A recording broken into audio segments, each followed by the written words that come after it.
So in its most recently completed quarter, the company's management team highlighted some industry trends that investors need to know about, noting that among beverages, energy is outperforming with over 15% year-over-year retail sales growth. Tailwinds coming from new to category customers drawn into the new category among beverage choices. So what that means is, out of all the beverages that people are buying, energy drinks are gaining share overall.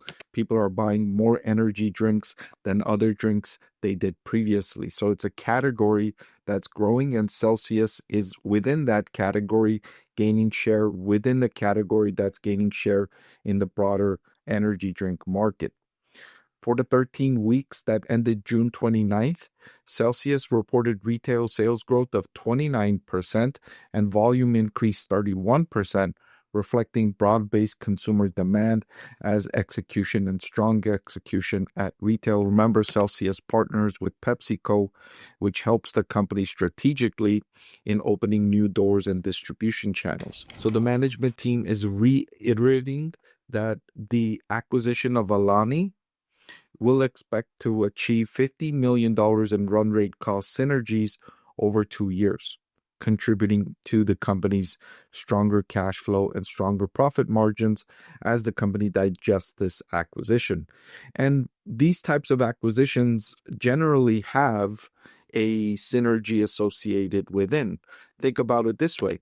If you already have a marketing department, an accounting department, a human resources department, etc., and you make an acquisition of a company that also has those departments, you don't need to have those duplicate departments. You can absorb and bring on board some of the team members from the acquisition that you find to be really talented and you want them to join your company.